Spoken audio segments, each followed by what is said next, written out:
for what's actually our second Irish Studies Seminar of this semester. It's a tremendous pleasure for me to welcome back to Queen's Michelle McGoff-McCann, who completed her PhD here, survived being supervised by me for a number of years.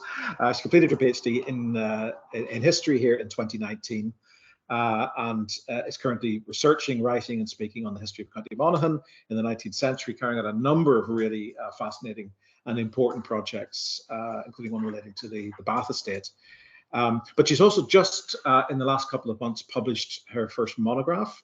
So you have published books before. That's okay. Yes. First academic. The first academic monograph, that's right. Yeah. And the book is called The Irish Coroner, Death, Murder and Politics in County Monaghan, 1846 to 78, which is a wonderful publication and comes directly out of the PhD thesis, published by Four Courts Press in Dublin and available at an affordable price. And this is a historical and social analysis of the coroner in pre-famine, famine and post-famine Ireland that exposes a significant gap in the administrative history. It focuses on William Charles Waddell, who was coroner of North County Monaghan for over 3 decades, and utilizes his detailed inquest reports to chart the evolving role of the coroner in this crucial period of Irish history. And it's on an aspect of this research that Michelle is going to speak to us this afternoon. The title of her paper is Death Investigation During the Great Irish Famine, the Role of the Coroner and the Inquest. So, Michelle. Okay, thank you. I just want to say I was very, very lucky. I'm definitely saying this, to have such a wonderful advisor, and I definitively could not have done the book or the research without Peter. So I just want to thank you again, and thank you for having me here. So, death investigation during the Great Irish Famine. I think maybe the way to start with this is the importance of the coroner, and that this is an area that's very under-researched. When compared with other figures of authority in local history, or pardon me, in local government in Irish history. And coroners worked within a political framework of gentrified officialdom.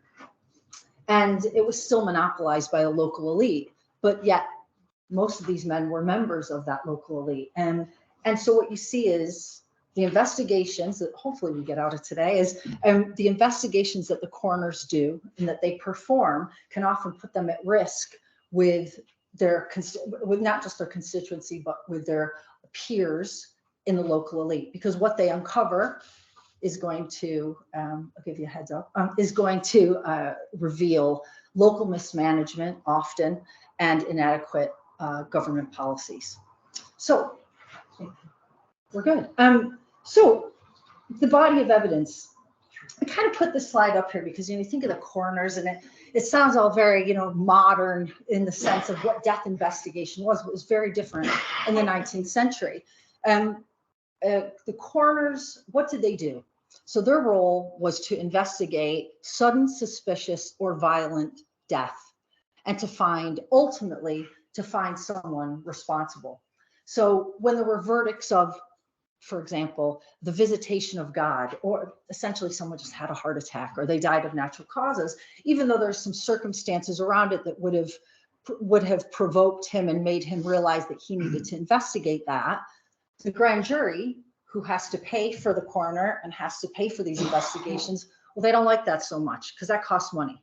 And unless it's really imposing, they're not so concerned with social good. They're more concerned with keeping a certain status, a certain level of justice, and finding anyone who's being disruptive in society and particularly violent. So I think maybe when we think about, before I go, is of what that body of evidence is that we have mass famine graves of unidentified people that very rarely are dug up for DNA purposes. You also have in the tome of William Charles Waddell's casebooks, which I'll talk about in just a second, you do have 2 men that do what you would consider now forensic, a form of forensic analysis, which was really tissue samples. There's a guy named Andrews and another guy named Hodges, who are both actually working at Queen's University. And so their foundation was here. So that's where those samples would be sent. And it was primarily for poisoning cases.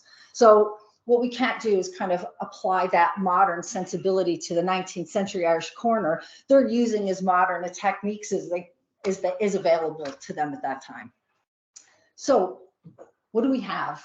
So we have, as I said, you know, we have mass graves for the famine. We have parliamentary papers. We have oral history. We have some letters that were sent around, and we have travel writers.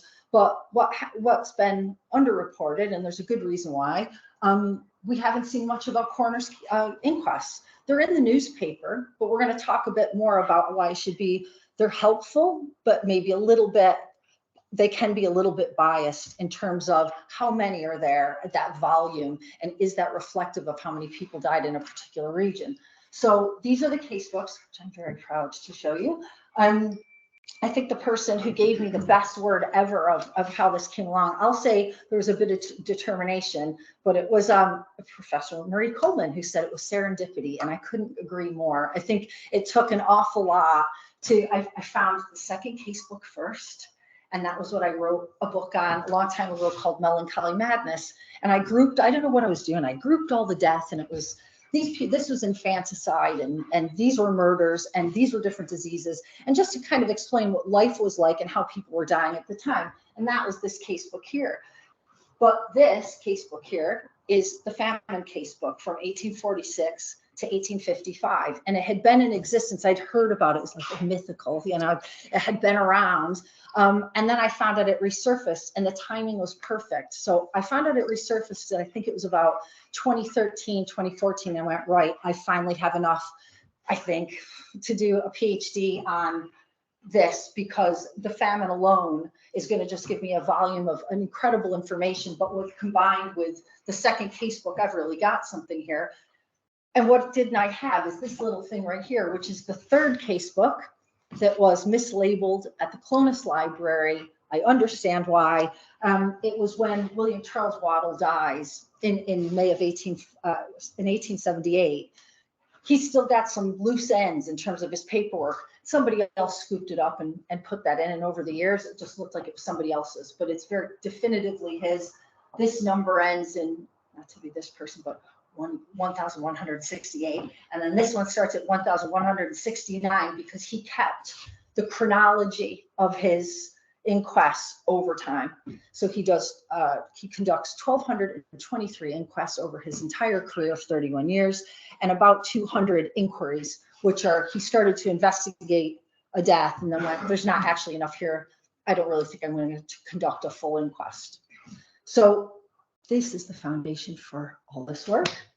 And what we'll do is talk a bit now about who are these guys? You know, what's the reputation of the coroner? Are they important? I mean, it's been underrepresented in Irish history for different reasons, probably because that is the only unique set of records of its kind, William Waddell's casebooks. Those three are the only of its kind that have all that level of detail. So it's extremely rare. So if that's that rare and we've only just found it now, you know, we don't really know that much about the coroner and where they were placed in Irish history. So who are these guys, and what are they all about? So the reputation of the coroner in pre-famine Ireland isn't good. It's negative. They are paid per inquest. So it's kind of not their fault in this sense. You know, they're paid per inquest. So there's a reputation of like, somebody died, I'll be right there. I'm going to make my money. And so even like you can tell the cartoon is the juror says the man's actually still alive. And the coroner says, well, the doctor declared him dead, so I'm carrying out the inquest anyway. So this would have been common knowledge and common humor at the time. These guys want their money. And they're seen to be profiting from death. And so just to give you an idea of the demographic of these guys. So let's see, at any given time, there's about 100 coroners in Ireland. And so radical MP Joseph Hume in 1826, he is working with Thomas Wise from the Catholic Association, and they say, right, we're going to do the demographics on jobs, civil servant jobs, for example. How many Catholics are in these roles? You know, 0, 2. How many postmen are there? How many work here? How many clerks? But he includes coroners, Joseph Hume. And what's interesting is that there's 108 coroners at this time, and 29 of them are Catholic. And this is like far outweighs any other position that they have recorded in their research. And it's about a 26.7% of coroners are Catholic. This 26.7% eclipses any other position. So what's happening here? What's going on? And you start to understand a little bit about it. So, for example, so Neve Howland's research and Theo Hoppen's research shows that jury intimidation was really rife in inquests and in criminal trials. So, and particularly of Catholic witnesses. And you also have in 1833, the Prime Minister, Earl Grey, he gives a speech at the House of Commons and says, I mean, there are Catholics that are terrified to testify. You know, what are we going to do about it? He gives an example of a man whose father-in-law was murdered and an inquest is going to be held. And he says, I'd rather suffer the consequences of the legal system than participate because I'd be in danger for my life. So the representation of Catholics as coroners is because prior to the 40 shilling freeholders losing their ability to vote in 1829, they get to vote for who they want. This is the only elected position in local government prior to, which we're going to get to, 1838, when the Poor Law happens. This is the only, before then, this is the only elected position in local government. So this is dangerous. Who are these guys? Really, they're guys who they want to climb up the social ladder. You know, you're not going to see like Lord Bath's a coroner. I mean, it's not going to happen, or somebody on the grand jury. They're far too important. These are usually a group of men, and it fits, that are also land agents. They might have a legal or medical background, but they don't have to. That's not what's required. And we're going to talk about what the actual requirements were for this job in just a second. So just throwing up Thomas Wakley. Thomas Wakley, another radical MP, and he's an English surgeon and he's a coroner. And what he's doing is trying to combat in England nepotism and privilege and basically incompetence in these roles, not just for coroner, but in lots of roles. But he's a coroner himself, and he can see where it's not doing anybody any good, that this isn't a professional role. What kind of qualifications do you need, right? So if it says nepotism and privilege, it gives you a hint of kind of why these guys get into these roles. And what's the difference between the English coroner and the Irish coroner at this time? The English coroner is considered a magistrate of the people because they don't have this political strife, this politically divided society that's incredibly volatile, incredibly different. They're considered magistrates of the people. Well, not so much in Ireland. And I came across this, another, research find. This is at the British Library. I couldn't find it anywhere else. And it's the Irish Medical Dictionary of 1843. And I highlight it for a reason, because it's supposed to be just a directory of like all the MDs and, what their qualifications were. But it's the one that actually has the coroners listed. And it really wants to talk about what they're supposed to do. And it's an actual guide.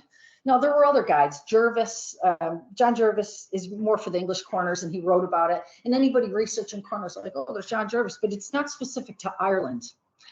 This is very specific to Ireland because it's the Irish Medical Directory. And it also shows a different sense of politics. Like maybe they're following Wakley a little bit with that medical background. Like maybe we'll embrace the coroners and maybe we're going to try to start measuring a little bit of who's got a medical background. But what I thought was kind of interesting with this is, it's like the fifth sentence into coroners, what coroners are supposed to do. And it says his office is for life, but he may be removed for misconduct. So it's a situation that's of great importance to the country, but it should never be allowed to fall into disrepute by being committed to the hands of dishonorable or ignorant persons. So what's happening here, there's a footnote that actually says that the Dublin coroner was conspiratorial with a surgeon, and they were kind of pretending inquests were happening to get paid. This doesn't help the reputation of the coroner, by the way. And he is sentenced and sent to prison. And another coroner, who's the Sligo coroner, gets caught up for something similar, and he's deported. So they're real worried about the Irish coroner in particular. It's very different in England and Ireland. And there's a lot of official documentation required. This is actually written by William Charles Waddell. It was put into the first famine casebook, and it's really just the formality of it, of that he really wanted to be a professional coroner and understand. He wasn't just like, kind of winging it. He was really formal in the way that he kept this casebook. He kept excellent notes, and this is actually quite a laid out format of, he's going to ask Peter Gray to be a witness. And so he's got his format of, that's the actual document that he sends each time to say, I expect you to attend this inquest on this person at this particular time. And he's also very good, William Waddell, at recording his expenses, because his expenses are out of pocket and he doesn't get paid until he puts them into the grand jury and they have to say, okay, we'll pay it. So he keeps excellent notes. And I bring the Poor Law Act into it. As much as the coroner is not included in the Poor Law Act, it's quite similar in that what we're talking about here is, this is meant to be a form of social conditioning and actually telling the local elite, you have to pay for the poor. You have to pay for these people, whether you like it or not. We've imposed this act. We're going to deal with Irish poverty, rural inequality. They established poor law districts and moral regulation and reformation. We're trying to infuse social stability into society. And the construction of workhouses, this is the oldest picture I know of, or only picture of the Clonus workhouse in Monaghan, is the construction of workhouses. We're going to home society's poorest, and kind of moving that into where you see the poor law districts are established. The same thing happens when they finally pass this act in July of 1846. There's coroners districts established all around the country. Everybody needs to be represented. Now, just because they put this act in doesn't mean it happened, by the way. It means someone went, we can't find anybody for that role. So just because they say it's going to happen doesn't necessarily mean it happened right overnight anyway. And what did you need? What were the qualifications for these guys? Property ownership, not too worried if you have a law degree or a medical degree, right? As somebody I think shouted out at one of my talks, like jobs for the lads, this is kind of it. You had to reside locally. You couldn't live somewhere else. You had to kind of have some tacit knowledge of the region. And you had to be elected by people who were able to vote, of course. And all costs for inquests, again, just keep reminding that were paid by grand juries. So there's maybe a bit of nepotism. There's guys who want, you got to have somebody vouch for you if you want this job. And now we're in July of 1846. It doesn't actually get implemented till 47, but this shows the timing on this. I mean, one could look at it that, Robert Peel already, the famine has started. So the famine has started, and you got Robert Peel, he's done what he can. He's secretly bought corn to try to have it shipped over to feed the poor. He's abolished the UK corn laws. He's established a relief commission, and he's also offering loans and grants to local grand juries in order to help them fund this. And what that does is it saves some people, but it doesn't save his job. So what we've got is this being implemented in July of 46, kind of around the time that everything's starting to, we don't know what's going to happen, but it's kind of about to not get much better. And I would like to think, even though I have documentation about it, that it isn't a coincidence that this act gets finally made. There were lots of bills before it, but this finally happens now. I think the timing's quite, maybe not so coincidental. And so were the coroners and inquests visible to the public? So like I said, this is new research for Irish history, this focus on it, but is this new to the people who lived then? And, here we got Lord John Russell. So we're in July of 46. Robert Peel is gone. And we have Lord John Russell, who is, he's trying to push through the Labor Aid Act, right? So he wants extensive public works to happen. And the Public Works Act, where he can now finally tell the local grand juries, you're going to pay for poor people. You're going to start taking out loans. You have to fund this. So the local elite are under more pressure than they've ever been. Only those who can prove destitution are going to secure employment. And he relies too much on Trevelyan, who of course has a belief in providentialism, that the poor are essentially to blame for their own situation in many instances, or blame for their own poverty. So what does this have to do with the coroner's inquest? Right. So I'm just setting the scene. This is all that's happening. And now we're kind of really going to get into it, which is what we have here is 2 letters. And I'm going to stick with July 46. Russell's just got in. And what we've got is Lambert is the head of the local relief committee in Ross in County Galway. And he's writing to the head of the relief commission. And what he's saying is, I regret to inform you that I've just heard a coroner's inquest has within the last few days returned a verdict of death by starvation for a few miles. This county is the poorest district perhaps in Ireland, and I regret to say it has been met with but little consideration and attention, but one small public works being granted in it. And so what he's reporting is the grand jury's not doing their job. There's not enough loans being taken.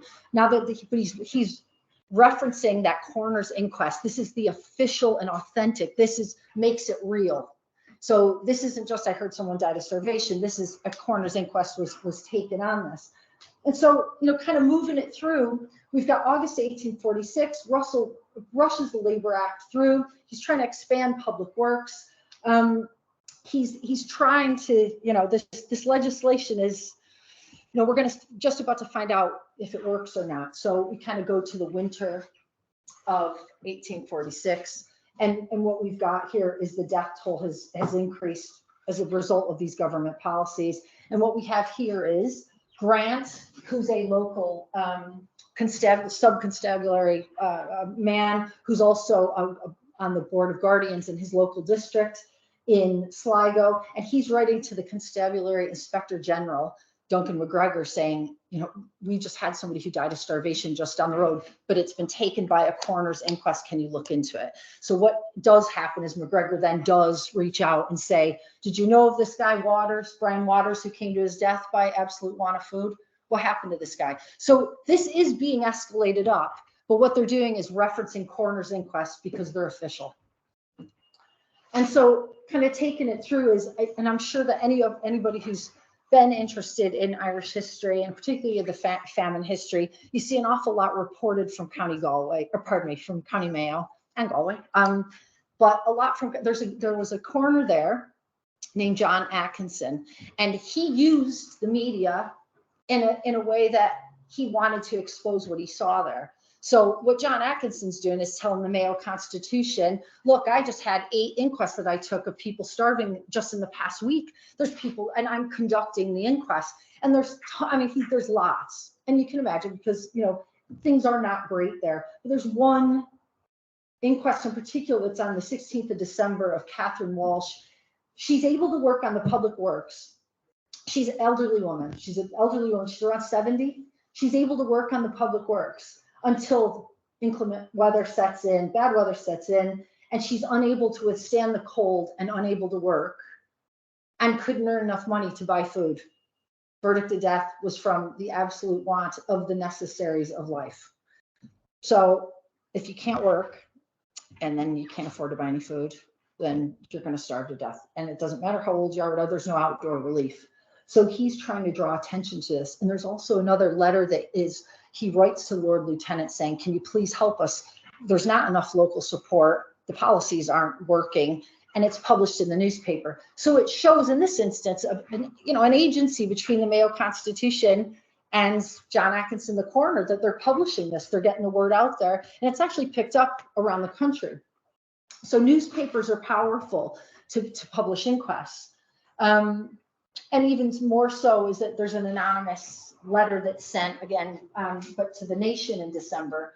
And it says, if there's these deaths by starvation in Connacht are not the only such inquests and verdicts by a great many that did not come to the knowledge of the editor, and that many take place in the country which never find their way into newspapers at all. If such a number of deaths by starvation are authenticated by coroner's inquests, then what must the multitude that are actually occurring be? So they know this is happening. Coroners only investigate sudden, suspicious, and violent death. If it's reported to them, then they make that decision. They're not under obligation to every starvation death. So they pick carefully, but each coroner might be a little bit different, as we're going to find out. And even Daniel O'Connell, he's at Conciliation Hall that same month, and he's stating flat out, to a large audience, and it got lots of press, that if deaths from starvation are authenticated and certified by coroner's inquests, and yet people are not sufficiently aroused, like what's happening, why is, and what he's really talking about are the local grand juries and merchants and people that don't want to pay for the poor. And I won't go into now, but things don't change that much, right? So, and what do we have here? Well, this starts to change. What are the politics of the inquest? And this one's rather powerful, and it's it's been around a while, but in the context of this talk, it's really poignant in that here's a jury, a Galway City jury, that now this is different. They're made up of more, kind of merchants, middle class, men that aren't really fearful of potentially any kind of fallback. And they go out of their way and they say that they find that the deceased, Mary Commons, who is an inmate at the Galway workhouse, died from the effects of starvation and destitution. But they very specifically name Lord John Russell and his administration for killing this woman. They know that this is the reason these things are happening. So the inquest is the voice of the people. So, like I said, in England, it's the magistrate, they see them as the magistrates of the people. Well, this really is an inquest. This is a voice of the people. There are people that really do want to say something, but maybe not every region in the country is the same. And then here's one. It's the Register of Death in the Catholic Registers in Londonderry in April 47, that actually then again identifies Lord John Russell as the reason why people are starving to death. So the inquest is a very political and powerful way to record death, but you can see there's a lot of politics around this. And then this brings us to William Charles Waddell. So who is he?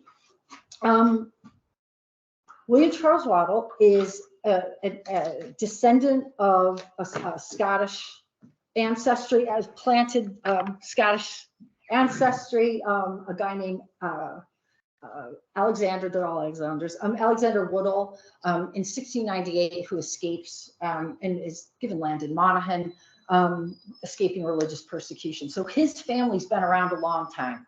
And I'll show you a few slides of just like personal effects to kind of give a feeling of how long that family's been around. But he's not just the coroner. Before he's a coroner, before 1846, he becomes a coroner in 1846. He's a land agent. He's a merchant.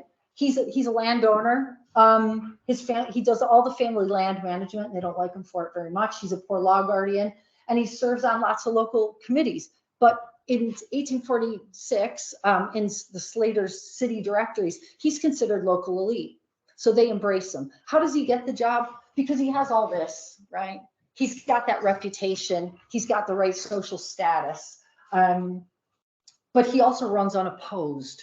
So you had to have an election to be the coroner, but nobody's going to run against him.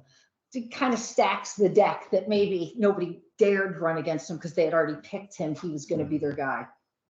And just to give you some background about like his politics. So this is an example of he had a great uncle that ran a volunteer unit to try to, before policing was in, they had their own volunteer unit.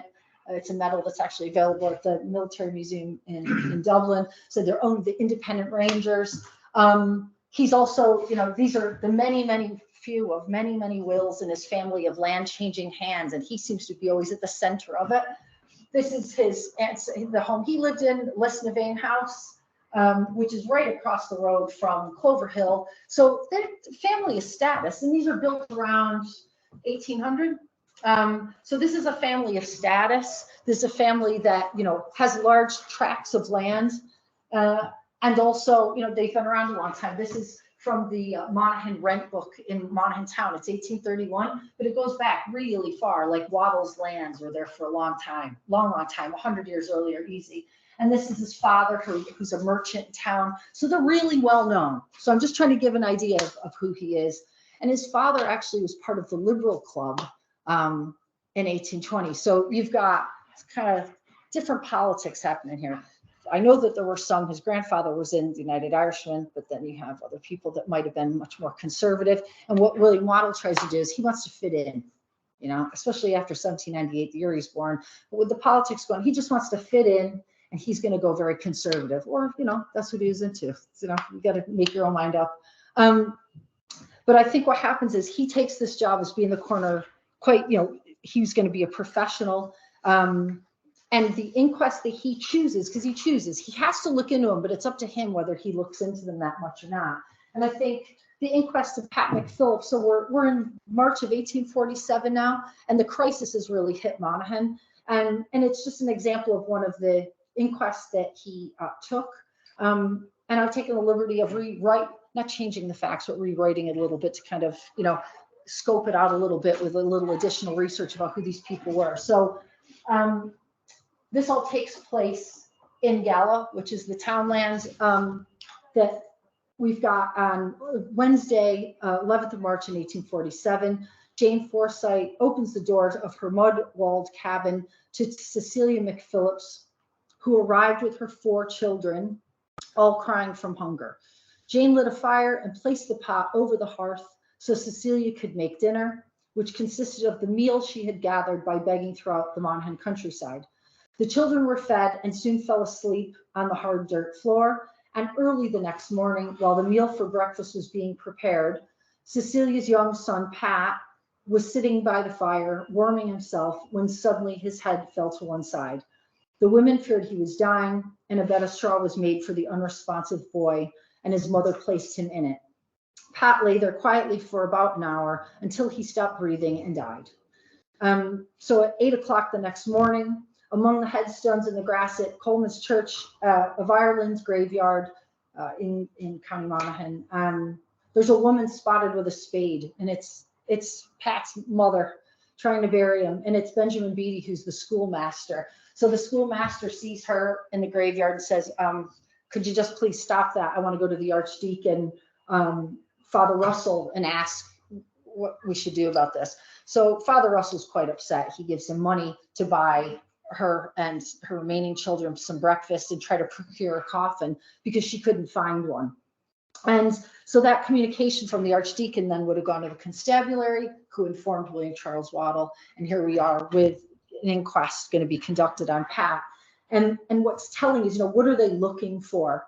The medical testimony in this is incredibly important because, she's going to bury the body. There's it is unusual times, but it has some suspicion around it.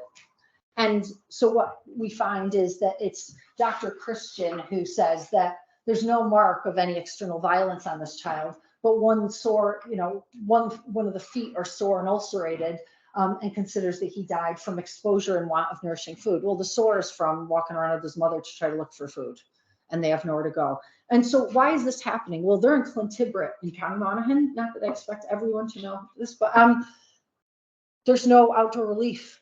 The Monaghan Poor Law Union, they'll offer, if you're lucky, you can get into the workhouse.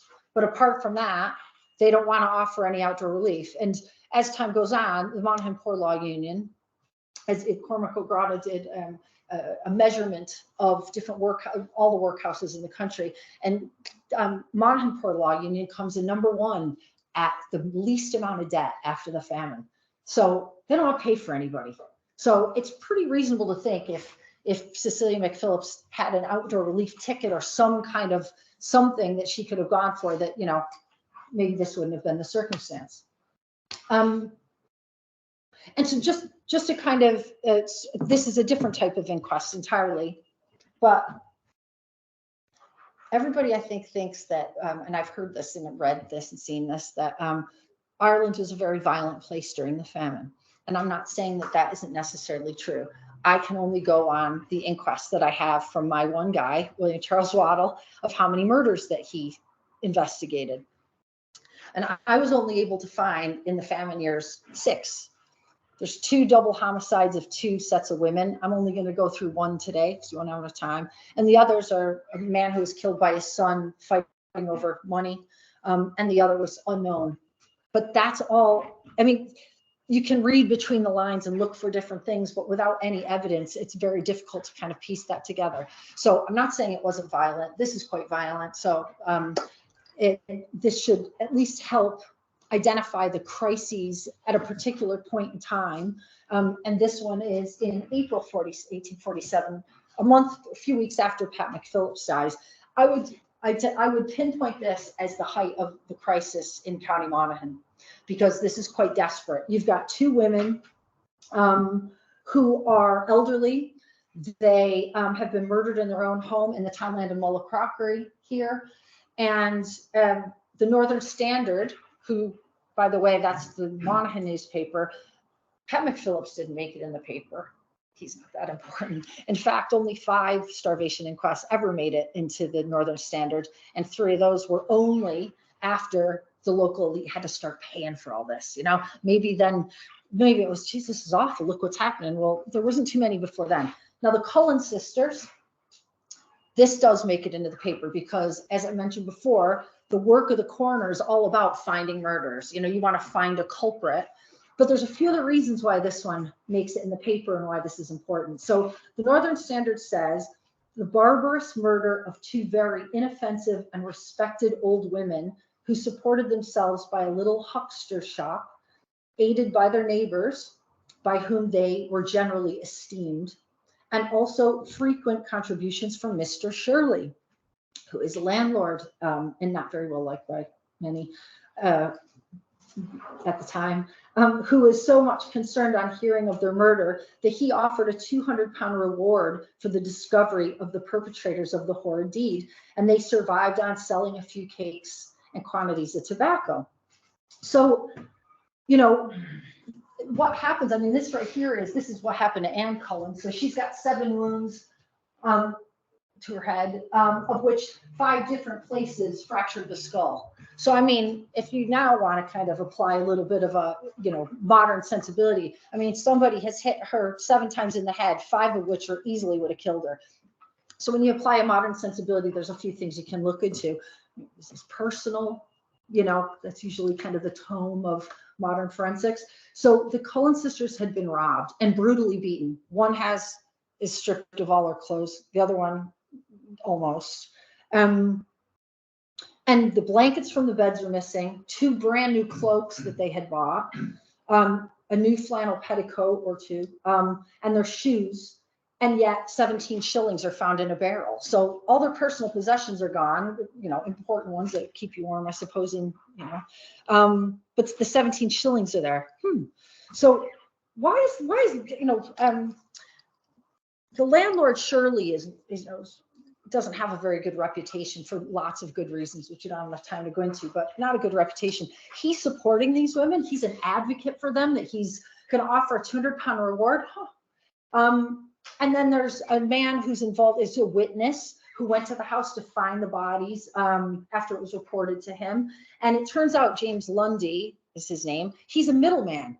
And with a little more research, just a few weeks after the murders, he evicts a family, a Catholic family of, their name is Keenan, of 8 people, and evicts them, puts them out on the road. So you've got Shirley, who's an evicts people and isn't super supportive and doesn't feature well in my book. James Lundy, who's also equally not, you know, maybe the best guy in the world, but they are really concerned about these women. And they're going to put out a reward, and they're very supportive. But there's one little fact in all this, in the inquest, that stands out, is that a woman named Mary Bell is the first one to find the bodies, and she goes the morning and finds them, and she was there to pay back the 6 pennies that she owed one of the Cullen sisters. So now this lends a whole different situation. They're money lenders, and money lenders, you know, there's lots of names for them. One of them's Gambines, and, you know, money lenders aren't really looked at favorably in history, and, you know, these 2 women are murdered. So you know, you can look at this a few different ways. I mean, I know that there's an oral history in Carrickmacross, which is the nearest town, that during the famine, that female money lenders, it did exist, charge as much as 100% interest. So maybe the Cullen sisters, you know, there might not be some people who are fans of them, but ultimately the double homicide really reflects that a murder of 2 elderly women who can't defend themselves, that are money lenders, but that the politics around them suggest that this has now hit a peak in the crisis in this section of County Monaghan in Barony and Farney.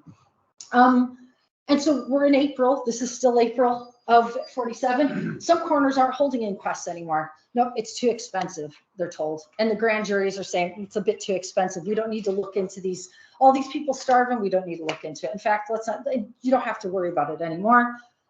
Too expensive, and if the cause of death is obvious, we just say that's enough. But not everybody agrees with this. And so we have in the Athlone Sentinel that we've lost those unimpeachable evidences of the hideousness of our condition presented by the coroner's records of the coroner's inquest. So this is important. Everybody knows that the coroner's inquest is the official way in order to record death. I'm just going to read it if I can find it after Peter went printing this out. Is presented the records of coroner's inquest and the verdicts of the coroner's juries. Why? Because grand jurors, moved by selfishness for their class more than by economy in regards to the people's money, have recommended that coroners should no longer hold inquests upon subjects believed to have died of starvation. No wonder they should not wish to have any such testimony of their misdoings. So it's right out there. People know that they might not want these investigations going on to find out what's happening. And then this is kind of the last part of my presentation, is that, so we're in 1848, and we're kind of in that last phase of the famine. Pardon me, we're in 1847. We're in a final phase of the famine where the quarter acre clause is, facilitating evictions. Food deposits, depots are closed. There's no employment in public works. This is all petering out here, and there's no assisted emigration proposals. So people, the only place left to go is, this is the Monaghan poorhouse, what's left of it, one of the buildings, and this is the jail. And so what we're going to see is people are going to start as a final rush because they can't get in necessarily. Institutions are it. And so just look at the jail quickly, which is that no task could be more discouraging. And this is from the two inspector generals of the jails, that could be more difficult than trying to detail the history of the prisons is in 1847.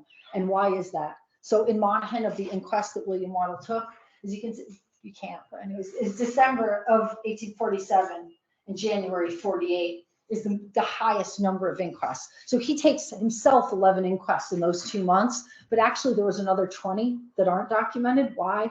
Not really. My strong suspicion is because there were simply too many. He had a multitude of other inquests, and he's just one guy. He served as the coroner on his own because the Monaghan Grand Jury didn't want to pay for another person until 1848. So he was the only coroner in the county for about a year and a half. So there's a consistent theme here of not wanting to pay for things. And I throw this person out here into the mix is, even though everybody in the coroner's casebook, it never ends well. For Michael Dolly, he's not in the coroner's casebook, but he's an example of, kind of shows what the conditions are. Is that among Monaghan's jail prisoners awaiting transportation, there's this hugely colorful and notorious local character, Michael Dolly. He'd been sentenced to transportation in 1844 to Australia, to New South Wales. He had been stealing cattle, and he even stole an iron plow from William Charles Waddell. So, it's, Dolly is, they all know him. He is a very well-known character. He goes all the way to Australia, and he's not supposed to come back, but somehow he makes his way back to Monaghan, and he's hiding out, and they catch him, and he has to go to the Monaghan jail. So what does he do? He has a conspiracy in the Monaghan prison.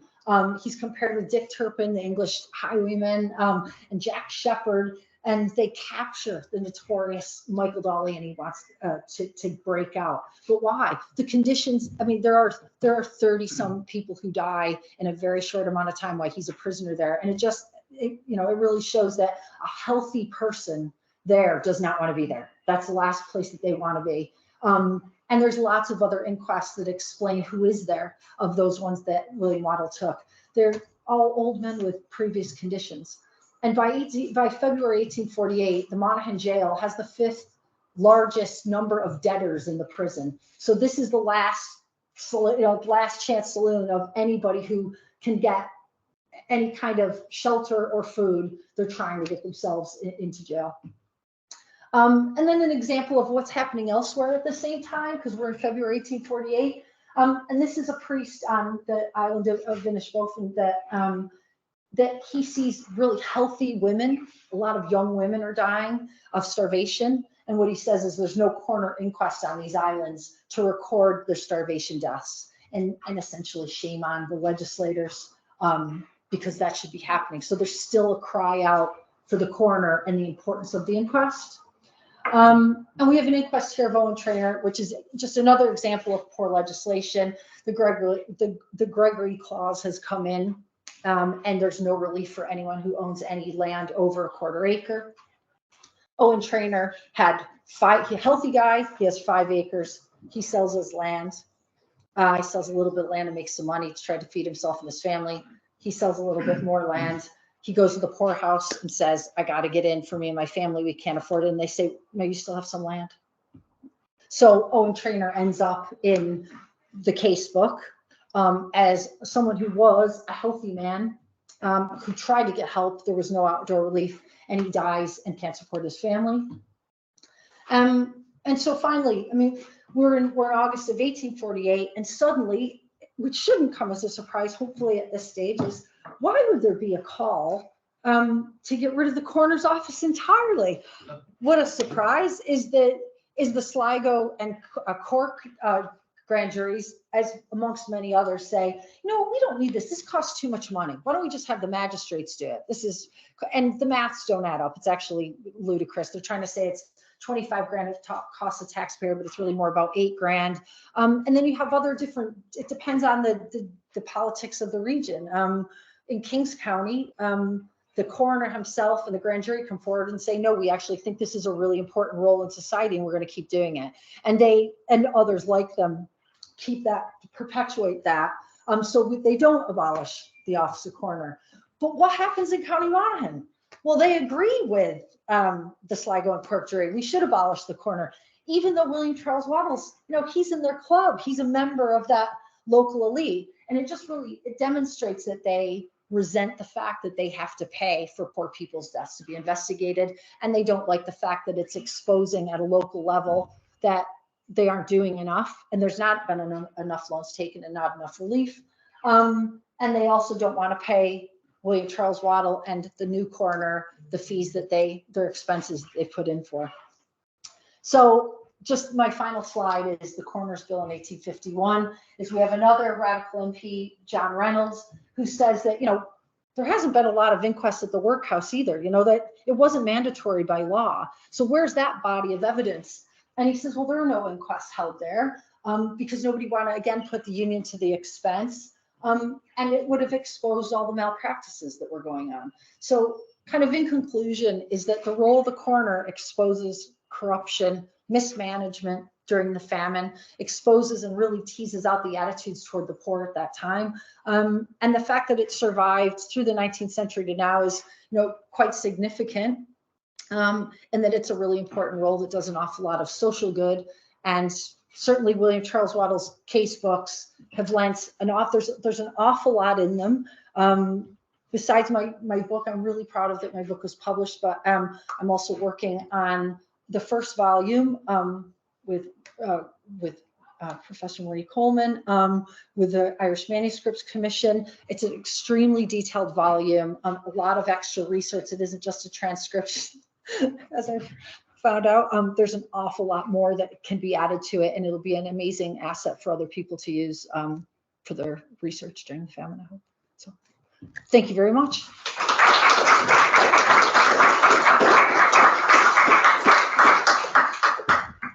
Michelle, thank you so much. Are you happy to stay there? Sure. Take some questions? Oh, sure. So obviously we've got people in the room and we have an audience online through Teams as well. So if you're online and you want to ask a question, you can either type your question into the comments box or raise your hand, and Luke will allow you to speak at that point. Right? Okay, great.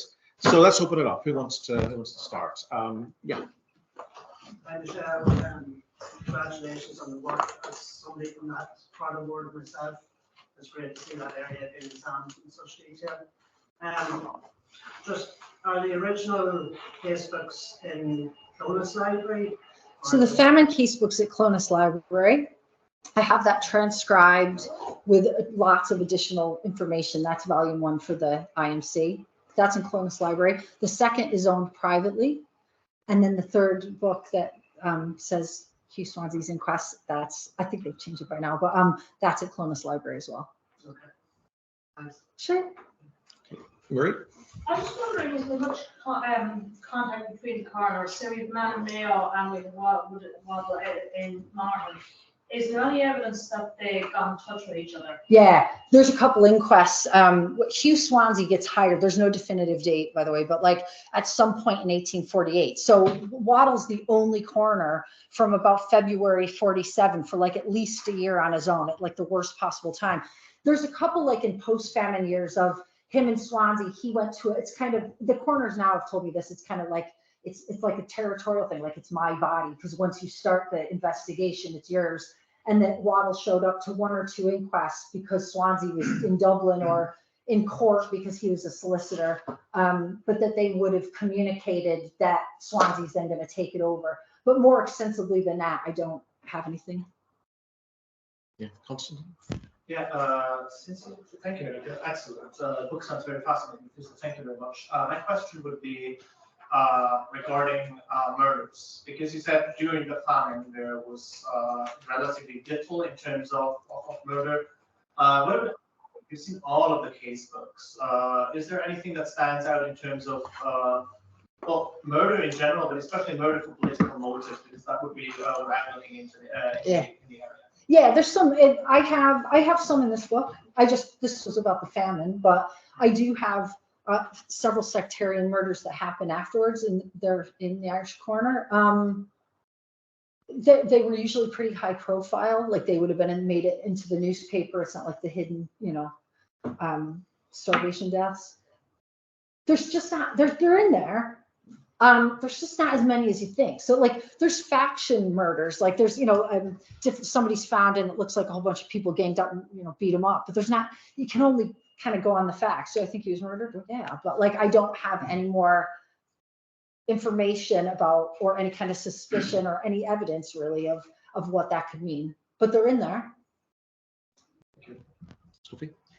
Thanks for that. That was fascinating. I was just wondering if you could tell us a bit more about the inquest process itself. Like, are they just being detectives, or are they doing autopsies? Yeah. No, that's a really good question. He finds out that somebody's died and they want them to investigate it, and then he'll go, and it kind of starts out as an inquiry. So he'll show up and say, tell me the circumstances, where's the body? And he'll say, yeah, I think this is a full inquest. And then he's got to get a jury together. So he has to formally ask the jury to be there. He has to ask the witnesses to be there. And even though there's a guidebook, I mean, it doesn't always go to plan. I mean, I think sometimes you can read between the lines that if you show up and the inquest is out in a field, you've probably asked some of the neighbors to be jurors in some cases, that some of the evidence is there as such. But like that, there's only 1 or 2 inquests. In fact, at the Cullen sisters, of one of the inspectors, the constabulary will go in and say, I looked for footprints. Other than that, you don't get a whole lot. But in the murder cases, you get a little bit more, not as much as you'd like, but there's some really good stuff in there. If you're starving at this time, are you better off being in the workhouse or going to prison? Is it going to prison means you're going to be going to Australia? Is that a better life than starving? And you mentioned about the crime rate going up. Is there kind of any kind of correlation between people committing crimes to get to prison, to get to Australia? Oh yeah. There was an inquest of this guy, of one man who tries to break windows to get the other man to say he has to go to jail because he wants to get in, and the man won't press charges and he dies. Like, he wants in, so he has shelter and food. And then locally, it's, well, who offers better food at that time? Is it the workhouse or is the jail? And actually it was the jail. So, I mean, if you had your choice, I don't know. And then you kind of have to factor in how many, unhealthy, dying, diseased, and maybe mentally unsafe people are around. You've got the jail with a smaller population than the workhouse. I mean, I'd probably pick the jail. So the crime rate does go up? There's a lot of debtors. Wow. So I can't say. I think crime increased for sure, but my research has been that there's a lot of debtors. So there's people who, right till the end, like on the Bath estate, for example, there's a land agent, Tristan Kennedy, and he sends out, I think, 691 writs or bills to try to say you got to pay or you're going to jail. Most everybody pays them. Only 7 don't. And this is around the same time, 47, 48. Most of them pay them and only 1 person goes to jail. But yet there's still people who are debtors who are in jail. And I believe there's like 89 in February 1848, there's 89 between men and women debtors in Monaghan jail. And that's the 5th largest number of debtors in County Monaghan. So I can't say it's that they're criminals. I'm saying that they're put in jail for debt. Yeah, and they don't get transported, the debtors, right? They're stuck there. They're stuck there. Yeah, because they stopped transportation. So is there a certain amount of crime to commit to get transported, and did that go up as well? If you got into prison and you think about, okay, if I commit another crime, I'm going to be deported, I'll get to Australia, get away from Ireland. I think a really clever person might do that. Yeah. But they stopped transportation at one point, yeah. Yeah. Maybe a somewhat broader question, which is why I wait a bit, but with the evidence that you presented here regarding the, at least on the local level, systematically trying to cover up evidence for people's starvation or mismanagement by abolishing the coroner's office, I'm sure you're aware that there's quite a bit of a discrepancy between how the famine is viewed by academics, by historians, and publicly. Publicly, you would quite often hear it classified as a genocide, academically not so much. So there's obviously some sort of dialogue that we need to have here. How do you think your evidence that you found all this being systematically suppressed and sort of would factor into that sort of debate? Yeah, I mean, I'm very well aware of 2 schools of thought. I think one is that is kind of understanding it from a British history standpoint of what there's some things happening there of what the intention was. So if you pick the poor law, for example, in 1838, why is that implemented? They're saying you have to pay for your poor. Now, a cynical person could say, well, yeah, they didn't want to pay for it. Well, that's true. But there's also, they started doing it in 1836. They have to do something about the poor. But I also think that, you know, it is certainly challenging looking at kind of that body of evidence that knowingly people weren't provided with the food and resource that they needed to survive. I just think it's, to have that debate, you have to understand all the reasons why and then have that debate. You want to ask a question? Yeah, thanks for a really fascinating talk. Yeah, one of the most interesting points, I reckon, was how the actual role of the coroner wasn't actually requiring of any like medical expertise. Yeah, that's right. I was wondering, is it possible to like pinpoint the moment where that sort of professionalism was required? Yeah, sure. Well, after. Well, it starts happening throughout. I couldn't pinpoint an exact time, but you start to see it. And I think maybe where I would first look is, I think it's in 1881, they start to, I think is when they say, it's 1881, when they say, okay, you do have to be a doctor, a lawyer, or a professional of some kind to be a coroner. And then I think you'll see that shift. And I think the other thing is that a coroner is a job for life. Like, unless, of course, you know, they commit fraud and get booted out of the country or arrested and thrown in jail, that they keep that job forever. So when those slots open, if you actually maybe had to look at what those coroners, you know, what's the demographic and the education and experience of the coroners after 1881, you know, you could find that. But that's would be my answers at that point in time. We get any questions online? Yeah, so there are 2 questions online. First one's from Patrick Duffy.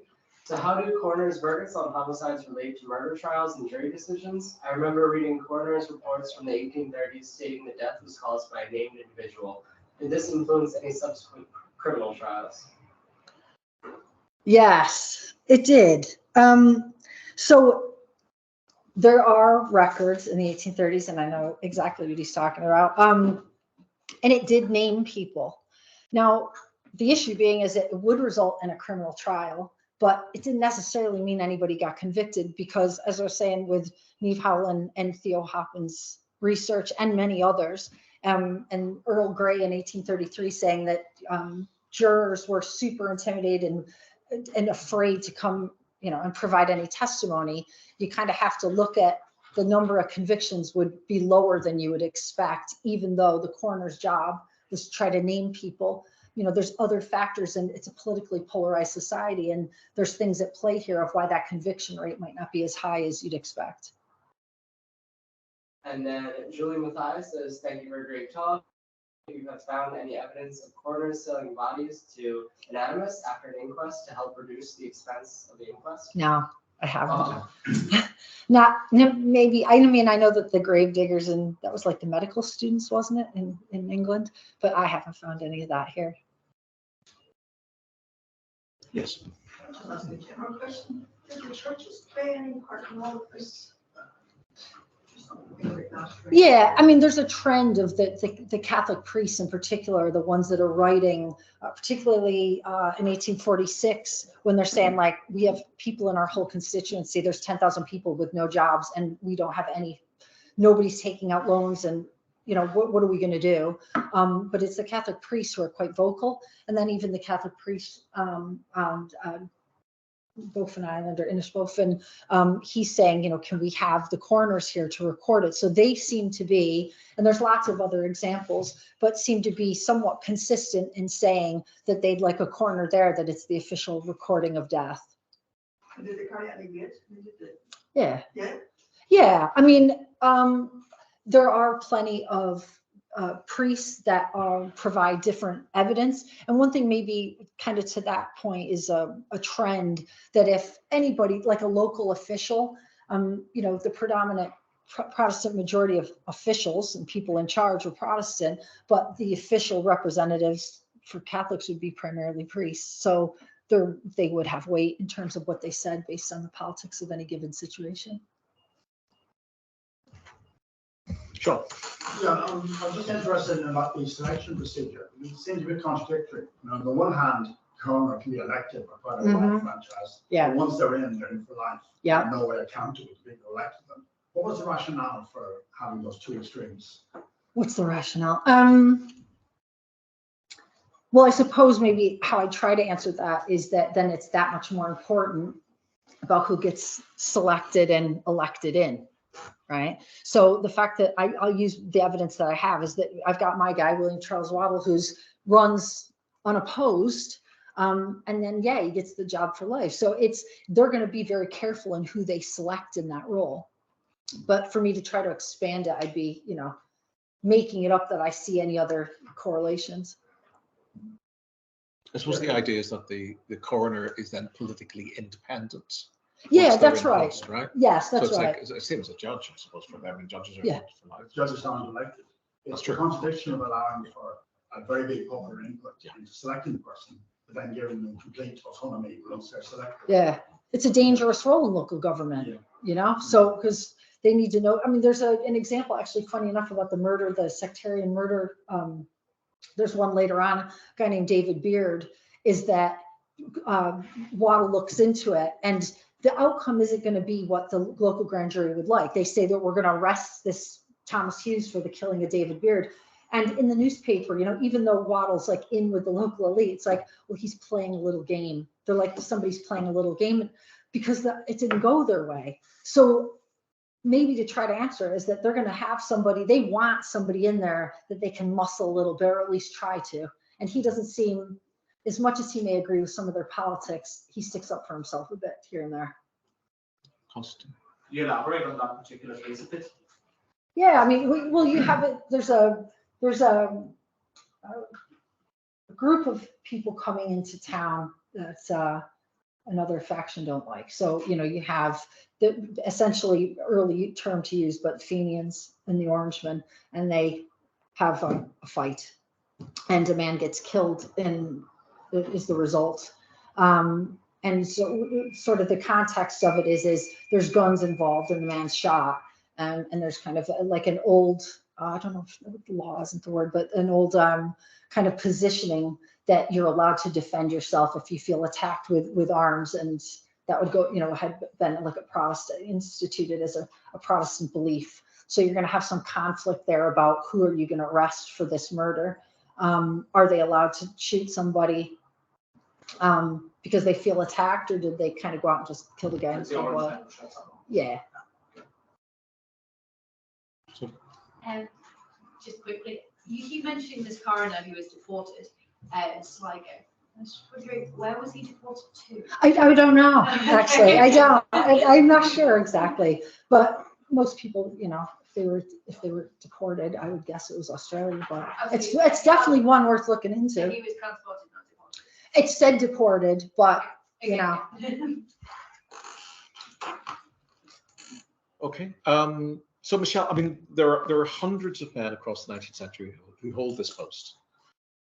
But Waddell's casebooks are unique as survivals, as a complete set, and also in the quality as well. So is it likely, you think, that out there in people's attics, you know, in the attics of gentry houses, perhaps, there are other surviving sets of casebooks that have yet to come to light? Yeah, I think there's every chance of that happening. The only other two that I'm aware of is there was. So first, to answer your question, what makes Waddell's cases that I have found to date unique is that it names the person who died, where they were, the date that the inquest was held. Then it's the witness is identified with their name and the testimony is given. And it's not going to be that kind of testimony that is a quote, you know, this is exactly what she said. It's kind of a paraphrasing of it, but it does capture an awful lot of amazing detail about what people were eating, what their behaviors were, what kind of occupations and tasks they had on farms. I mean, there's some really cool stuff in there, like one's like the bog bailiff. I'm like, oh, that's interesting. Or then you find that there's two guys that someone's approaching them and they're at a toll bridge that I didn't even know existed in County Monaghan. Or they use the rattle, you know, the old rattle, the town watch. There were still town watchmen in County Monaghan. So there's a lot of stuff you pick up that you can start to kind of build out about it. But I think that, you know, back to the other part of your question, so this is super unique in that way. I've not seen anything else that has this kind of like amazing detail. But then there's James Dillon from Kings County, that there was a few records kept there. And I've seen some of them, and somebody's kind enough to send me a few, but it'll name the person, where the inquest was held, and the date, but it names like the jurors and then the verdicts. Now you could do a cool little study with the verdicts and you can compare some stuff to what I've done. I think it'd be great, you know, okay, fun, but I love it. Like, I think that could be really interesting. And then but it doesn't have this level of detail of those, like what they said and how they, you know, how they come across, and like how the whole story fits together to get the real story of what was captured at the inquest. That's not there. And then the only other one I've come across is in Tipperary. Somebody a while, maybe 10, 20 years ago did a year ago, some like stats on Tipperary coroner's inquests, but I haven't seen anything. There hasn't been any detail. So yeah, it'd be great to think that there must be more out there. There has to be. Yeah. Okay. Any other questions online, Luke? No. Any other questions from the room? Really interesting. It's a fascinating subject. It's a huge source, as you say, of not just information about the processes of dealing with death, but all this kind of inadvertent information about social history, about the kind of dynamics of how institutions work, about, you know, popular politics as well, but otherwise would be completely missing. It's a tremendously valuable source, and we're indebted to Michelle for having brought the material together and then having interpreted it so thoroughly in the book on the Irish Coroner and Waddell. And we look forward very much to the edited version of the casebooks coming to the Irish Manuscripts Commission as well. They're going to be really important sources for a wide range of historical projects. So can you join me in thanking Michelle for coming and speaking?